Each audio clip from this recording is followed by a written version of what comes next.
Well, greetings, YouTube model people. How is it going? Okay, coming at you here with a stash ads video, and that's all this is. So, yay! We only have 3 stash ads here.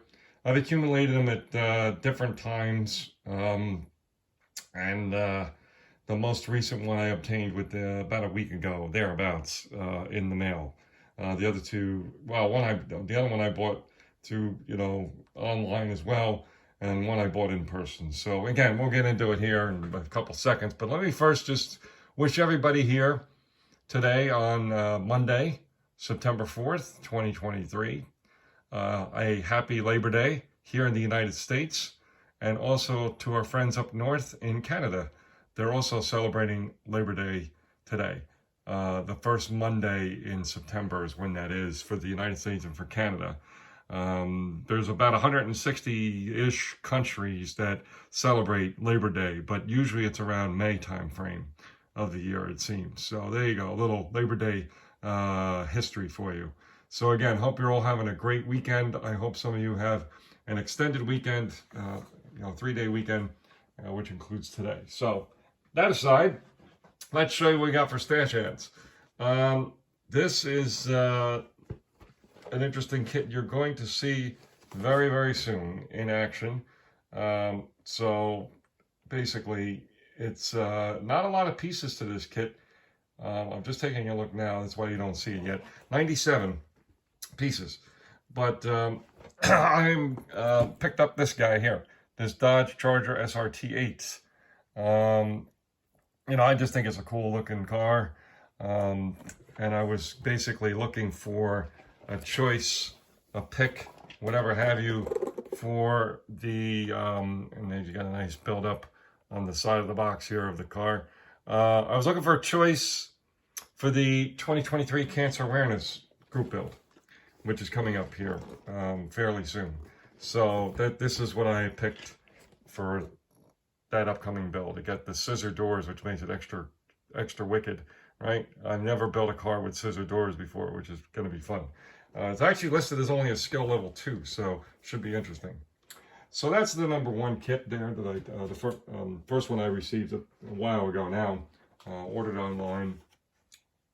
I was in Indiana not too long ago, Indianapolis specifically, and there's a Warhammer and Games Workshop store, I guess more of the point.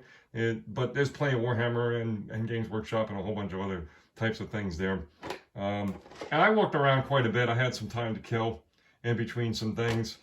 And the Warhammer 40K, for those who don't know, and I don't know, trust me, I know very little about this stuff, but that seems to be, from what I can tell, the most popular by far area of the tabletop gaming world is the Warhammer 40K.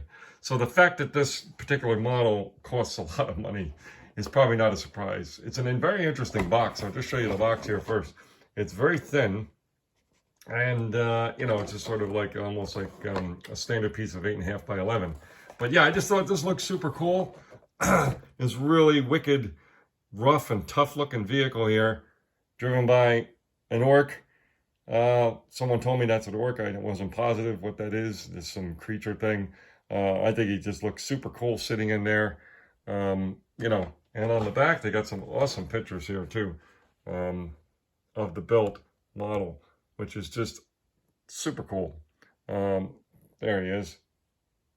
He even got a patch. He's styling, right? He's got a patch on his jacket and everything. So yeah, this kit, I don't know how many pieces it is. Looks like it's really well made though, I'll say that. It's 60 bucks for this guy. So anyway, so as I said, kind of on the pricey side. So last one is very interesting, I think, because I don't know, I think I got this, I think it was in Japan, so it just gives you an idea of some kits that we don't have easily, that are not easily accessible, let's put it that way, from here in the Western world, United States. So when I go on trips, most of the time, even to see family and such, it's usually on a regional jet. Back in the day, and I don't mean too long ago, but the most common plane you would get yourself on for regional flight was an Embraer 145 aircraft. The setup of that is basically there's 2 seats on one side of the window side, and then there's 1 seat on the other side window side. There's only 50 total seats.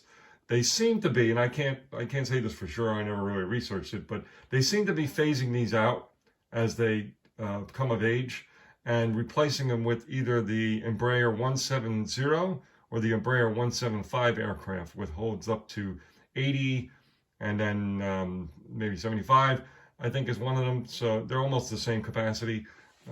So basically, because I've traveled on the Embraer 145 so many times, I have actually a vacuum form kit of a Continental Express, vacuum form kit. And as you probably know, if you know anything about airlines, United acquired Continental quite a number of years ago now. So now it flies under the name United Express, which is really Express Jets is the company, I believe. So anyway, long story short, I just did a search to say, you know what, I just been recently flying for trips and such, and a lot of them have been Embraer 170 or 175s, and I was able to find this Tamiya kit. 1/100 scale, which is quite unusual for aircraft, an Embraer 175. So very cool kit. It's a big boy considering it's, you know, it's 1/100, even though this is a smaller plane. So this will go very well sitting next to, eventually, when I get my Embraer 145. See, here's the fuselage, pretty big.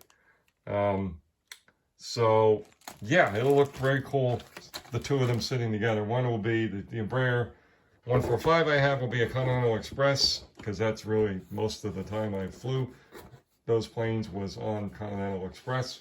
And then most of these, or all of them really, of the Embraer 175s I've flown with United Express. So anyway, hope that wasn't boring. I hope you found it slightly intriguing. And that's it for our stash ads. So with that, I hope you have a great rest of your weekend, and we'll talk to you in a bit. Cheers.